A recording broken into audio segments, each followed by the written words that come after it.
Al debatir en el Consejo General del INE las irregularidades en los informes de ingresos y gastos de los periodos de obtención de apoyo de la ciudadanía de los aspirantes a candidaturas independientes y de precampaña presentados por los partidos políticos, la consejera Carla Humphrey finalizó el periodo de fiscalización de las precampañas en el país, destacando con demagogia el análisis de los informes de ingresos y gastos en varias entidades federativas. Expuso casos relevantes para atacar a Morena, relacionándolos con la aplicación de criterios y la omisión en la presentación de informes, instando a una revisión exhaustiva del reglamento de fiscalización para abordar aspectos como el lavado de dinero en las campañas y la triangulación de recursos. Finalmente señaló la necesidad de una investigación más rigurosa sobre operaciones financieras relacionadas con las campañas políticas.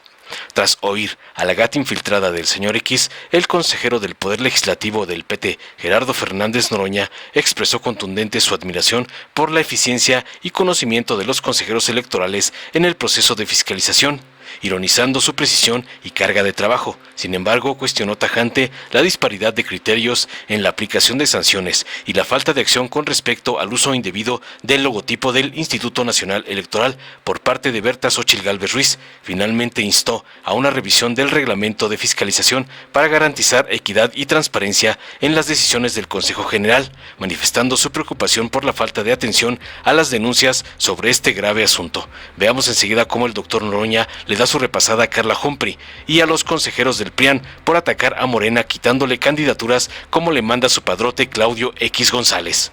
Tiene solicitud de intervención la consejera Carla Humphrey. Adelante, consejera. Gracias, presidenta. Buenos días a todas y a todos. Bueno, con esto estamos concluyendo ya el periodo de fiscalización de las precampañas en el país. Damos cuenta de que se están revisando los informes de ingresos y gastos de precampaña en 17 entidades federativas. Se revisaron 1,783 informes de gastos, de los cuales 1,684 correspondieron a precampañas y 99 a la etapa de obtención de firmas de la ciudadanía. La Unidad Técnica de Fiscalización revisó un importe global de 27.1 millones de pesos, de los cuales 25.5 corresponden a precampaña, y 1.6 a la etapa de apoyo de la ciudadanía. Por su parte, en materia de gastos, se revisaron 25.8 millones que corresponden a la etapa de precampaña y 958,000 pesos a la etapa de apoyo de la ciudadanía. Ahora me gustaría referirme a algunos casos que me parecen importantes referir respecto de diversos criterios que se han tomado. En primer lugar, pues apartarme, como ya lo he hecho en distintas ocasiones, respecto a la integración de la matriz de precios para definir en aquellos casos que no han sido reportados gastos por los partidos políticos o las candidaturas, ya que me parece que con esta determinación de bienes y servicios, si se parte de un monto distorsionado o que no corresponde a la realidad, también se verá afectada la sanción y por lo tanto no se podrá incidir en inhibir la comisión de este tipo de faltas, ya que puede ser no ajustada a la conducta o bien desproporcionada.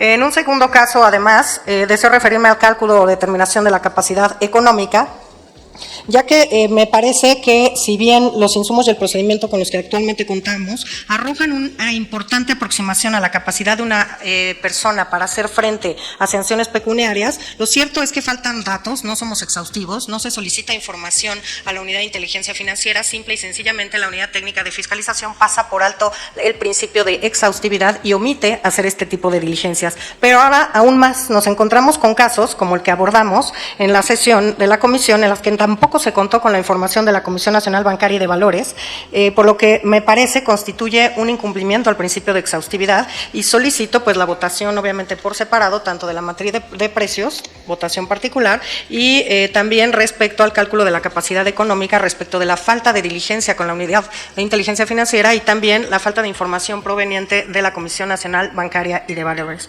Por otro lado, también respecto a la propuesta de sanción o negativa de cancelación o registro de candidaturas de personas al ser omisas al presentar sus informes, me parece que es importante no perder de vista que esta es una falta mayor, es una falta que impide a esta autoridad conocer efectivamente cuáles son los ingresos, los gastos y su aplicación, por tanto la relevancia es mayúscula, la sanción tiene que ser la que viene establecida en la norma y que es claramente la cancelación o el no registro de una candidatura a un cargo de elección popular. Por otro lado, me parece que los argumentos respecto de que esta autoridad se puede estar excediendo en su ámbito de competencia al no ser flexible, me parece que va contra lo claramente establecido, contra esta omisión en la presentación de los registros. Por lo tanto, pues yo me apegaré a esto que señala la ley y yo votaré en contra de imponer sanciones económicas por la falta de presentación de informes y mantendré mi postura de sancionar con la pérdida o la negativa de registro. Por otra parte, y en relación estrecha con lo anterior, se habla de presentación extemporáneas de informes fuera del periodo de gracia o de la prórroga otorgada por la autoridad. Me parece que aquí, como ya lo hemos hecho, se tendría que flexibilizar el criterio siempre y cuando los informes fueran entregados en el plazo para que esta autoridad pudiera revisarlos. Tal como lo ha resuelto el Tribunal Electoral del Poder Judicial de la Federación, si esta autoridad, como en varias ocasiones se entregaron 24 horas antes, esto hace materialmente imposible que la autoridad revise estos informes y por tanto para mí serían como no entregados. Sin embargo, en estos casos se pudo hacer estas revisiones, por lo cual comparto ese criterio.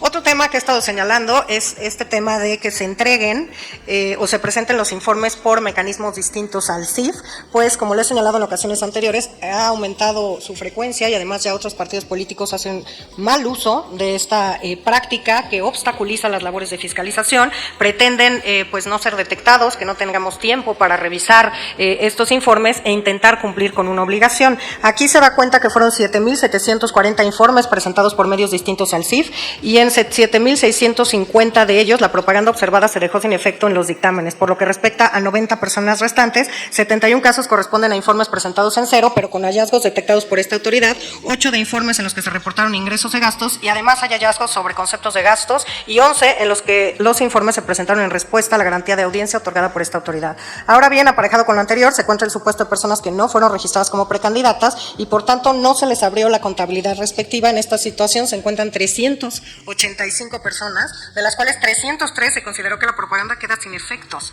y aunado a que no se cumple el criterio de finalidad, lo cual, como ya se dijo en la propia comisión, fue sujeto a una revisión adicional y en el tema de los criterios establecidos en el 10, yo me uniré a la votación que ahí se establece en contra de lo que se señala en este criterio, porque claramente la instrucción de la Comisión de Fiscalización fue otra, la que se dio en una sesión el viernes, me parece, pasado, ya muy noche, y que ajustamos claramente y determinamos las directrices conforme a las cuales se tenía que hacer esta revisión. Consta en actas cómo se instruyó que se llevara a cabo esta revisión, por lo cual yo votaré todos estos casos que están establecidos en el criterio número 10 en contra de cómo viene en el dictamen. Y por lo tanto también hay distintos casos de inspección que no arrojaron hallazgos o indicios sobre operaciones y conceptos, pero el hecho de que las personas aspirantes o precandidatas reportaran ingresos y gastos y no ver hallazgos, me parece que además debió conducir a una investigación más exhaustiva sobre dichas operaciones o incluso la adecuada aplicación de los recursos. Como dije, pues aquí estábamos hablando de un elemento propagandístico situado o establecido por el tribunal respecto de criterios personal, temporal y subjetivo, también analizarse con la finalidad, y creo que ahí es donde podemos encontrar muy claramente cómo se va perfilando. Si bien es cierto, se trata en su mayoría de bardas y los gastos no son importantes en términos de fiscalización, sí me parece que es una falta que tenemos que anotar, apuntar y sancionar. Por otra parte, y muy brevemente, si bien estamos cumpliendo 10 años como Instituto Nacional Electoral, me he cansado de llamar aquí a reformar el reglamento de fiscalización, a incluir figuras que no se encuentran, el lavado de dinero en las campañas, la triangulación de recursos, las criptomonedas, los recursos de procedencia ilícita y un largo etcétera que mencionaré en mi siguiente intervención y que creo que no estamos cubriendo adecuadamente. Gracias, presidente. Gracias, consejera Carla Humphrey. Adelante, diputado Fernández Noroña. Sí, muchas gracias. Muy buenas tardes. Estoy impresionado. La verdad es que detrás de todo este trabajo, pues hay muchísimos funcionarios que cumplen con su cometido para que este Consejo General tenga los elementos para la valoración de la fiscalización de los procesos que los partidos llevan a cabo. Pero me impresiona no eso, porque siempre el pueblo en sus diferentes responsabilidades saca las tareas adelante en nuestra patria, sino que los propios consejeros tengan un conocimiento tan impresionante del tema de la fiscalización, prácticamente todos. En la Cámara de Diputados son tan variados los temas que uno confía en determinados compañeros, compañeras que son los responsables. Aquí no, es increíble la precisión, además de la carga enorme de trabajo que tienen y de las múltiples responsabilidades que atienden. No dejo de maravillarme. Y entonces me entra la duda, ¿cómo pueden ser tan eficientes? ¿Cómo pueden ser tan firmes? Hay casos sesgados, como aquí lo planteó mi compañero Sergio Gutiérrez Luna, Yo no conozco la trayectoria del consejero Jaime Rivera, pero Morena se duele permanentemente de una actitud facciosa de su parte. Y yo no prejuzgo, pero le creo a mi compañero Sergio Gutiérrez Luna, no acostumbra a aseverar cosas que no tenga elementos para ello. Y no percibo, en mi novatez, los cambios de criterio que están queriendo meterse como una bola rápida en esta sesión.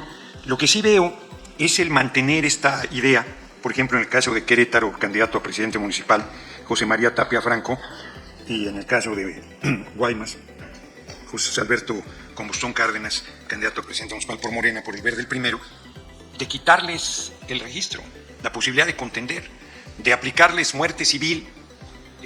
Dicen aquí no es sanción, es una consecuencia, ya he escuchado, la argumentación es así.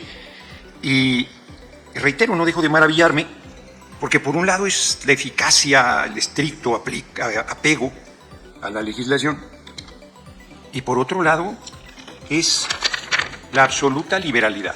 Porque a esta hora, Berta Xóchitl Gálvez Ruiz sigue sin bajar lo que firme, pero comedidamente, la consejera presidente planteó de que no esté plagiando, no dijo ella así, lo digo yo, plagiando el logotipo del Instituto Nacional Electoral. ¿Cómo puede haber tanta firmeza en las sanciones, por un lado, y tanta laxitud? Yo creo que da para proceso penal esto. Yo creo, quienes ayer decían que no prejuzgaban, y me imagino que con esa capacidad impresionante de trabajo que tienen, habrán tenido tiempo de entrar a las redes de la candidata Berta Xóchitl Gálvez Ruiz y haberse dado cuenta del descaro con el que utiliza el logotipo del INE. Ahora ya queda claro, de manera absolutamente perversa, para confundir y para querer salir de la trampa en que se metió cuando planteó que iba a quitar los programas sociales, luego decir que sí, luego poner sangre, y ahora quiere que el INE le valide como ayer se planteó. Yo no concibo que a estas alturas no se hayan tomado medidas cautelares sobre este tema. Me parece un hecho que está sentando un precedente gravísimo. ¿Qué pasaría si nosotros usamos el logotipo del PRI y del PAN para cualquier mensaje? Sería gravísimo.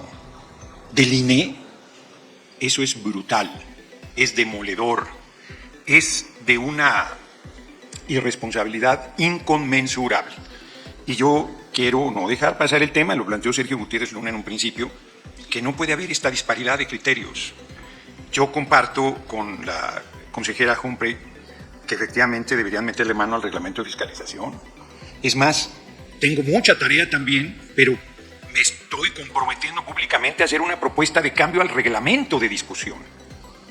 Desde que no sea discrecional que la gente atienda de manera telemática las sesiones, que haya criterios para definir en qué casos tú puedes atender de manera telemática las sesiones, hasta la discusión, donde alguien puede usar 6 de sus 8 minutos para injuriarme, y como voy por delante porque presenté el tema, pues no tengo posibilidad de defensa, o 4 minutos para decir barbaridades sobre mi persona que no es el tema, y mejorar la votación, hacerla más ágil. Tienen mucha actividad en este consejo, no estaría de más ayudar a que se resolviera de manera más expedita. Y asumir, a ver, nosotros, el Poder Legislativo, tenemos omisiones que el Consejo General ha venido resolviendo, pero son candil de la calle y oscuridad de la casa, porque reglamentos que le corresponde al propio Consejo General no le tocan nada, y andan en otros asuntos, creando y transformando, pero en los que les competen son omisos, algunos consejeros y algunas consejeras. Reconozco, de todos modos, lo digo, sin ninguna ironía, su capacidad de trabajo y de conocimiento. Me impresiona. Y quisiera que pudieran hacer un esfuerzo adicional para que fuera parejo y resolvieran el grave hecho que desde ayer denunciamos de Berta Xóchitl Gálvez Ruiz. Y que como estábamos aquí metidos no nos hubiéramos dado cuenta a nadie. Si no es por Aura Quintana, que me dijo lo que estaba sucediendo, nos hubiera pasado desapercibido. Y a pesar de que oportunamente se denunció, y aquí hubo expresiones por lo menos de 2 consejeras muy firmes, planteando la delicadeza del asunto, a la candidata Berta Xóchitl Gálvez Ruiz, sus llamados los consideran como llamados a misa y ha decidido no atenderlos hasta este momento, lo cual es muy grave. Dicen respetar el órgano electoral y a la autoridad y al árbitro, y lo vulneran, lo golpetean, lo descalifican, lo suplantan con absoluta, ¿cómo decirle para que no suene duro?, liberalidad. Y todo parece indicar que además lo podrán hacer con impunidad. Uy, pues eso sí sería muy delicado. Terminé, muchas gracias. Muchísimas gracias. A usted. Dale en me gusta. suscríbete, activa la campanita y compártelo para que más gente lo vea.